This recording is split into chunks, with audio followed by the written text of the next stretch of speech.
नमस्कार प्रिय दर्शकों, आप सभी का हमारे YouTube चैनल पर हार्दिक स्वागत है। दर्शकों, आज का वीडियो बड़ा ही मोटिवेशनल और ज्ञानवर्धक होने वाला है। इस वीडियो में आप जानेंगे कि क्या कोई दूसरे का भाग का खाता है या सब अपने अपने भाग का ही खाता है। प्रिय दर्शकों, यह कहानी एक कैसोवरी पक्षी की कहानी है जो कि बहुत ही खतरनाक पक्षी होता है। यह पक्षी को इतना गुस्सा आता है, बड़ी बड़ी आंखें कर लेता है। दोस्तों, इसके पाँव एक चाकू की तरह होते हैं जो एक धारदार हथियार का काम करते हैं और बहुत नुकीले होते हैं। इन्हीं पैरों के माध्यम से, इन्हीं पंजों के माध्यम से यह अपना शिकार करता है और यह ज़्यादातर ऑस्ट्रेलिया तथा दक्षिण अफ्रीका के गिनी देशों में पाया जाता है। इसका वज़न, नर पक्षी का वज़न 34 केजी तथा मादा पक्षी का वज़न 59 केजी होता है। प्रिय दर्शकों, आप सभी जानते हैं कि जो इंसान है वो ज़्यादातर सभी जानवरों को खाता है, लेकिन ये कैसोवेरी पक्षी ऐसा पक्षी है जो कि इंसान का शिकार ये खुद कर देता है। प्रिय दर्शकों, एक बार किसी जंगल में भटकते भटकते एक आदमी पहुंच गया जहां पर कैसोवेरी पक्षी रहते थे। प्रिय दर्शकों, कैसोवेरी पक्षी ने उस इंसान का मांस खा लिया, उसका भक्षण कर लिया और उसको मार दिया। इंसान का मांस खाने के बाद कैसोवरी पक्षी नर और मादा बहुत खुश हुए, प्रसन्न हुए और सोचने लगे कि इंसान का मांस इतना मीठा भी होता है, इतना स्वादिष्ट भी होता है। जैसा कि मैंने बताया कि इंसान सभी जानवरों को खाता है, लेकिन कैसोवरी पक्षी ऐसा पक्षी है जिसने इंसान का शिकार कर लिया। इंसान का मांस खाने के बाद जो मादा कैसोवरी पक्षी है वो बड़ी पश्चाताप करने लगी और कहने लगी कि हमने आज एक निर्दोष प्राणी की हत्या कर दी, हमने इस निर्दोष मानव शरीर का भक्षण कर लिया। प्रिय दर्शकों, जो नर पक्षी है अर्थात ये कैसोवेरी का जो पति है अपनी पत्नी को समझाता है कि देखो, सब अपने अपने भाग्य का खाते हैं, हो सकता है कि ये इंसान का मांस हमारे भाग्य में ही लिखा था, इसी वजह से आज हमने इसको खाया है। सब अपने अपने भाग्य का खाते हैं, भगवान ने पहले से ही ये माया, ये लीला रच के रखी है। कैसोवरी के पति की बात सुनकर के मादा कैसोवरी कहती है कि हे प्राण प्रिय, ऐसा नहीं होता है। मनुष्य भी अपने बच्चों का पालन पोषण करता है, लालन पालन करता है, दिन रात मेहनत करके अपने बच्चों को खाना खिलाता है, और आज हमने इस निर्दोष प्राणी का शिकार कर लिया। इसके बच्चे रोएंगे, बिलबिलाएंगे, उनका जीवन किस तरह से कटेगा। प्रिय दर्शकों, इस पर पति और पत्नी के बीच में गर्मा गर्म बहस हो जाती है और वो जो नर कैसोवरी पक्षी है अपनी मादा कैसोवरी को समझाता है।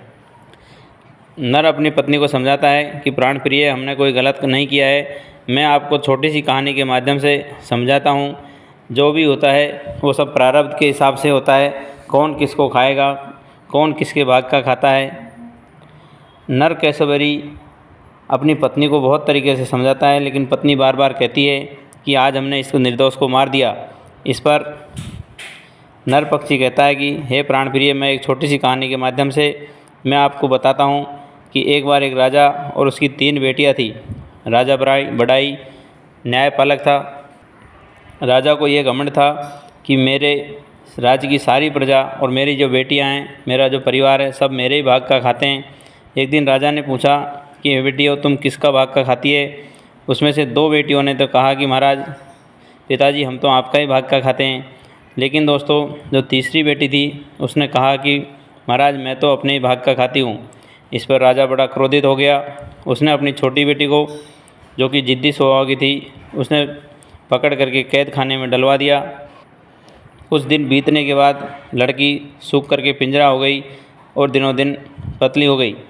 राजा फिर दोबारा उससे मिलने जाता है कि बेटा, कुछ सोच विचार कर ले और अपना भाग्य बता दे कि तू किसका भाग का खाती है।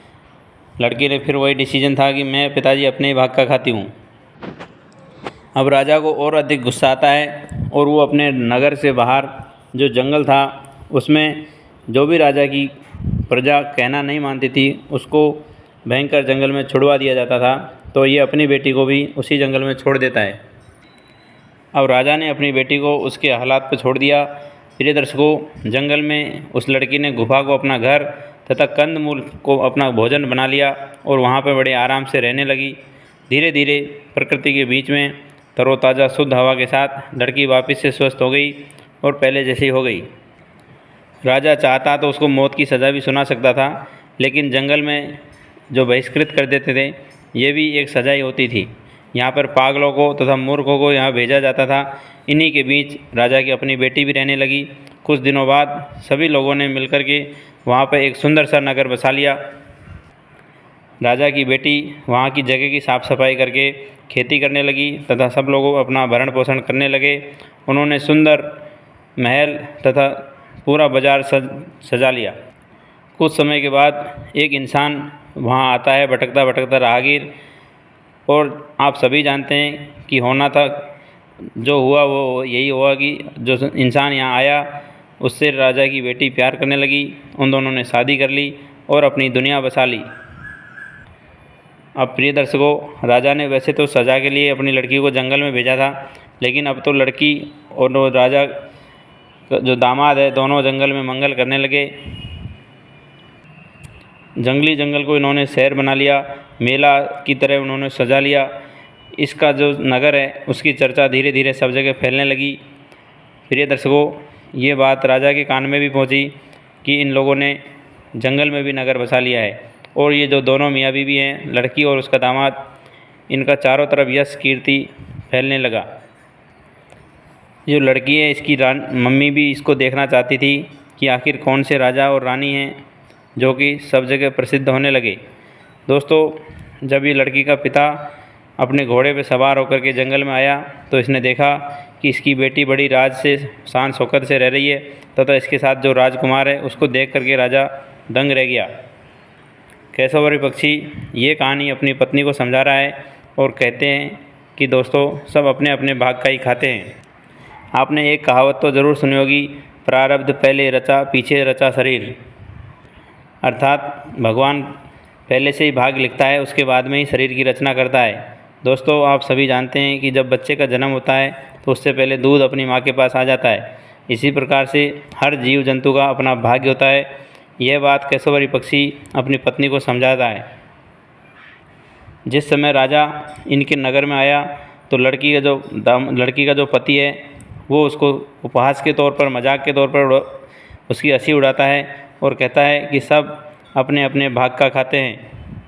यहाँ पे रहने वाले सब लोग आज़ाद हैं, जिसको समझ में आ जाए वो समझ लेना। प्रिय दर्शकों, एक मनुष्य का शिकार करने पर केशवरी पक्षी ने अपनी पत्नी को ये कहानी सुनाई। दोस्तों, केशवरी पक्षी ऑस्ट्रेलिया के जंगलों में पाया जाता है और बड़ा ही खतरनाक खुंखार प्रवृत्ति का होता है। इसके पंजे में एक तेज़ धारदार हथियार जैसा भगवान ने इसको दिया हुआ है। दोस्तों, ये कहानी कैसी लगी ज़रूर से ज़रूर कमेंट में बताना। यदि कहानी अच्छी लगी हो तो हमारे चैनल को सब्सक्राइब करें तथा बेल आइकन को प्रेस करना ना भूलें। सभी को राधे राधे, जय श्री कृष्णा।